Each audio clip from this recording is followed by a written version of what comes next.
Salut à tous, bienvenue pour cette nouvelle vidéo. Rapidement avant de commencer, je tenais à vous remercier pour les retours sur ma dernière vidéo, sur la logique derrière les résistances et les faiblesses des types dans le monde de Pokémon. Déjà, j'ai eu énormément d'avis positifs, si on oublie les quelques mecs qui n'ont pas tout compris, et ensuite le nombre d'abonnés a littéralement doublé, voire encore plus au moment où je tourne cette vidéo. Alors certes, on n'est pas passé de 1 à 2 millions, mais ça reste énorme pour moi, donc juste pour ça, bisous sur la joue. Bref, revenons à nos moutons. La vidéo d'aujourd'hui parlera de 25 faits que vous ne saviez certainement pas sur Pokémon rouge et bleu. Petit disclaimer, la plupart des faits de cette vidéo sont aussi valables pour la version jaune, mais bon, comme après cette vidéo je vais en faire une spéciale pour la version jaune, ça aurait fait doublon. Et puis de toute façon c'est moi qui décide, c'est pas vous les chefs.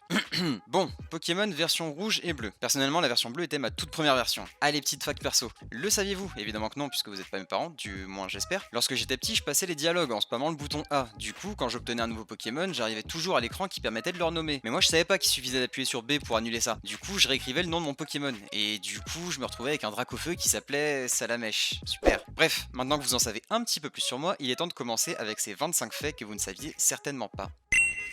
Si vous parvenez à lancer une partie sans passer par l'introduction au cours de laquelle vous devez renommer votre personnage et votre rival, ce qui est impossible sans tricher, soyons bien d'accord, bande de tricheurs, si vous y arrivez, le héros s'appellera Ninten, en référence à Nintendo, et votre rival s'appellera Sony, en référence au grand rival de Nintendo. Mais Ninten fait aussi référence au héros du jeu Mother, développé par Nintendo en 1989. Et là vous vous dites, mais c'est Ness, le mec de Super Smash Bros. Et bah oui et non, Ninten est le héros du jeu Mother, et Ness est le héros du jeu Earthbound, soit Mother 2, sorti en 94. Après c'est vrai qu'ils se ressemblent un peu, mais quand même, vous abusez. Ninten a sa casquette tournée vers la droite, alors que Ness a très clairement sa casquette tournée vers la gauche. En plus de ça, il a un sac à dos. Genre, ils sont totalement différents. D'ailleurs, l'antagoniste principal de Mother, Gieg ou Gigas, j'ai aucune idée de comment on prononce ça, a très certainement servi d'inspiration pour le design de Mewtwo. Perdre contre Blue lors des 3 premiers combats engendrera des moqueries de sa part. Enfin, grossièrement, il va dire ouais, je suis trop bon ou bien. Alors écoute-moi bien, petit connard, si j'ai perdu contre toi, c'est uniquement dans le cadre de cette vidéo. Donc si j'étais toi, je fermerais ma gueule et je me demanderais plutôt pourquoi mon cher papy ne se souvient pas de mon putain de prénom.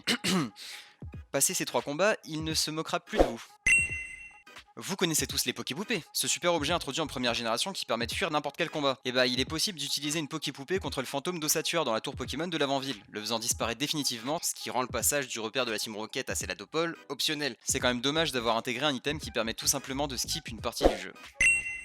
Sur le toit du centre commercial de Céladopole dans les versions rouge et bleu uniquement, si vous donnez une limonade à la petite fille qui a soif, celle-ci donne la CT triple attaque et parle de TM, qui est le nom que portent les CT dans les versions anglophones. Donc soit c'est une de ces jeunes qui peut pas s'empêcher de parler anglais un mot sur deux et je trouve ça super cringe, soit c'est juste une erreur de traduction. Cette fois-ci, dans le centre commercial de Céladopole au 2e étage, il y a des jeux qui font référence à Tetris, qui disent 4 lignes en un seul coup, et à Street Fighter, Kan contre Ryo, Hadouken, ou alors c'est le jeu adapté de la contrefaçon hongkongaise. Il y a aussi une référence à un jeu de foot, mais on sait tous que les jeux de foot c'est de la merde, donc bon. D'ailleurs, fact dans la fact, dans les versions anglophones, lorsque vous appuyez sur la console avec le jeu de foot, le héros fera référence à son père, et dira que ce jeu aurait pu lui plaire. Si un Pokémon qui possède un clone se retrouve confus et qu'il est blessé dans sa confusion, les dégâts de la confusion seront appliqués au clone de l'adversaire, même s'il en a pas. Hein, c'est pas parce qu'il a pas de clone que son clone peut pas mourir. Souvenez-vous, ce n'est pas parce qu'on ne voit pas une chose qu'on ne peut pas la tuer. Dans la tour Pokémon de l'avant-ville, même sans Silphscope, les données du Pokémon sont quand même inscrites dans le Pokédex, alors qu'il est sous sa forme de spectre. Ça permet de savoir quel Pokémon vous n'avez pas affronté, c'est quand même génial. Toujours dans la tour Pokémon, il est possible de voir le vrai sprite d'un Pokémon sous forme de spectre, même sans Silphscope. Il suffit de regarder les stats d'un Pokémon de l'équipe, puis de revenir sur l'écran de combat. Le sprite du spectre sera remplacé par le vrai sprite du Pokémon. Par contre, c'est toujours impossible de l'affronter, hein, calmez-vous.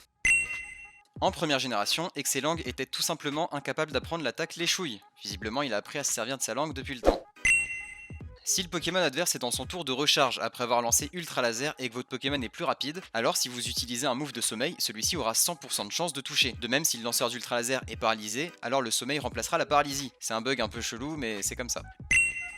Lors de la première visite d'un centre Pokémon, l'infirmière vous demandera si vous voulez soigner vos Pokémon. Ce message n'apparaît plus par la suite. Regardez, sur l'écran de gauche, il y a quelques mots en plus. C'est tout con, hein, mais je suis sûr que la majorité d'entre vous n'avait même pas remarqué. Dans la zone 1 du parc Safari, il y a une sorte de falaise au sud, et il est possible de pêcher depuis ce point, ce qui est normalement impossible parce qu'on est censé être en altitude. C'est également possible dans les îles Écumes et dans la grotte inconnue. En fait, c'est possible partout, il y a une falaise en dessous d'un point d'eau, ce qui est un peu con quand même. Lorsque vous rencontrez un Pokémon sauvage ou qu'un dresseur vous lance un défi, l'animation de transition à l'écran de combat n'est pas choisie au hasard. Elle dépend du niveau du premier Pokémon du joueur par rapport au Pokémon ou au dresseur rencontré, et si le joueur se trouve dans un donjon ou non. Franchement, avant de découvrir ça, je pensais pas du tout que ça avait une signification. Lorsque vous rencontrez un Pokémon sauvage, que vous n'êtes pas dans un donjon et que votre premier Pokémon a moins de 3 niveaux de moins que le Pokémon sauvage, donc si vous avez plus de niveaux, ça marche aussi, l'animation sera 2 arcs de cercle. Si vous rencontrez un Pokémon sauvage, que vous n'êtes pas dans un donjon et que votre premier Pokémon a au moins 3 niveaux de moins que le Pokémon sauvage, il y aura qu'un seul arc de cercle. Si vous rencontrez un Pokémon sauvage dans un donjon avec moins de 3 niveaux de moins que le Pokémon sauvage, ça sera des barres horizontales. Si vous êtes contre un Pokémon sauvage dans un donjon avec au moins 3 niveaux de moins que le Pokémon sauvage, il y aura des barres verticales. Si vous rencontrez un dresseur hors d'un donjon et que vous avez moins de 3 niveaux de moins que son premier Pokémon, ça fera une sorte de spirale vers l'intérieur. Si vous êtes contre un dresseur hors d'un donjon avec au moins 3 niveaux de moins que le dresseur, ce sera une spirale vers l'extérieur. Un dresseur dans un donjon avec moins de 3 niveaux de moins, c'est l'écran qui rétrécit. Et enfin, si vous êtes contre un dresseur dans un donjon avec au moins 3 niveaux de moins que le premier Pokémon du dresseur, ce sera l'écran qui se split. Dans les jeux de la première génération, le sprite de dos de Arbok a 2 W. Ils ont disparu par la suite, on sait pas trop où ils sont partis, certainement une référence à Weight Watchers, les développeurs ont sûrement tenté de nous pousser à la consommation de produits de minceur. Ça me dégoûte. Au rez-de-chaussée de la résidence Céladon, il est possible d'apercevoir un hôtel bouddhiste. Cependant, Nintendo of America s'est opposé à la représentation d'éléments de culte religieux. Donc dans la version occidentale, il est écrit qu'il s'agit d'une sculpture de Topiqueur. Moi je dis soit ça, soit les japonais vénèrent un dieu en forme de Topiqueur. Eh, rigolez pas, vous avez déjà vu un japonais? Vous pouvez me certifier que ça existe? Ça se trouve, ils existent même pas. Dans le laboratoire du professeur Shen, au moment de choisir votre starter, si vous essayez plusieurs fois de quitter le laboratoire sans Pokémon, au bout d'un moment, certains sprites visibles à l'écran vont disparaître. Puis, en appuyant sur Start, des tuiles du laboratoire seront corrompues. Fermer le menu Start fera revenir l'écran à la normale. Ouais, je me demande ce que cherchait le mec qui a découvert ça, en mode bon, les 17 premières fois, il s'est rien passé. Voyons voir la 18ème. Oh mon dieu!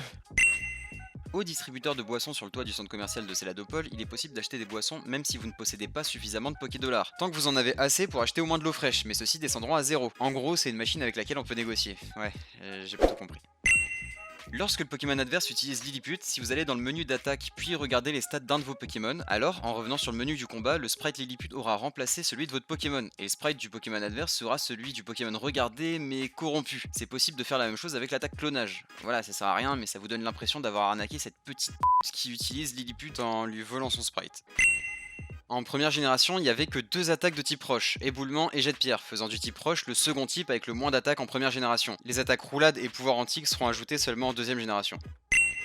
Auguste est le seul PNJ dont l'intelligence artificielle ne vérifie pas que le Pokémon qu'il utilise a bien perdu des PV avant d'utiliser une potion. À cause de ça, c'est possible de voir Auguste utiliser une super potion sur un de ses Pokémon qui a tous ses PV. C'est par conséquent le plus con de tous les champions d'arène. En même temps, il s'appelle Auguste, sérieusement. Je tiens à m'excuser auprès de tous les Augustes, cette blague n'était pas drôle, mais bon, vous l'aviez cherché. L'hôtel de Céladopol est basé sur l'agencement des centres Pokémon, et du coup le PC est toujours utilisable, bien qu'invisible. Les développeurs ont juste supprimé le sprite, mais il est toujours présent. Ça alors, des développeurs qui font mal leur boulot, comme c'est original. Au tout début des versions rouge et bleu, lorsque le professeur Shen présente un Nidorino au joueur, celui-ci pousse un cri de Nidorina. Ou alors c'est un Nidorino qui s'identifie comme un Nidorina. Qui sommes-nous pour le juger? Il est possible de garder son équipe d'une partie précédente, en recommençant une nouvelle, en sauvegardant la partie et en éteignant immédiatement après avoir dit oui. De cette façon, c'est possible de commencer l'aventure avec les 3 starters. Cependant, les Pokémon obtenus de cette façon n'apparaissent pas dans le Pokédex et sont considérés comme échangés. Si seulement j'avais su ça à l'époque, comment je me la serais pété à l'école. Et au lieu de ça, j'ai dû faire des échanges avec des amis. Pff, la honte. Il y a en tout, dans tous les jeux, à savoir rouge, bleu et jaune, que 2 dresseurs qui possèdent 6 Pokémon. Il s'agit de Blue pour le combat final menant au titre de Maître Pokémon, et un pêcheur sur le Chenal 21 qui possède une équipe plus ou moins variée de 6 Magikarp. Bah quoi, j'ai dit plus ou moins variée, désolé mais techniquement ça compte. Si un Pokémon utilisant pied voltige ou pied sauté manquait sa cible, il ne perdait que 1 PV et non pas la moitié de ses PV ou un huitième des dégâts qu'il aurait dû infliger comme aujourd'hui. C'était légèrement moins punitif. D'ailleurs sur la page pied voltige de notre site préféré Poképédia, il y a une erreur. Il y a écrit qu'en première génération, le lanceur perdait un nombre de PV correspondant à la moitié des dégâts qu'il aurait dû infliger. Ce qui du coup est faux. C'est clairement pas du taunt, hein, je vous kiffe les gars, calmez-vous. Et voilà, cette vidéo est maintenant terminée, j'espère qu'elle vous aura plu et appris des choses. J'aimerais vraiment savoir si l'un ou plusieurs d'entre vous connaissaient toutes ces facts, même si je suis sûr que non. Je vous remercie d'avoir regardé cette vidéo, ainsi que pour l'engouement qu'il y a actuellement sur mes réseaux. Ça fait incroyablement plaisir. Je vous kiffe tous, sauf si vous êtes canadien et que vous vous appelez Auguste, bien sûr. Vous pouvez vous abonner à ma chaîne si vous souhaitez me soutenir, et si vous voulez pas, bah tant pis, vous viendrez pas à mon anniversaire. Vous pouvez également me suivre sur TikTok et Instagram, où je suis bien plus actif. Et sur ce, c'est terminé pour aujourd'hui. Je vous dis à la prochaine. Ciao!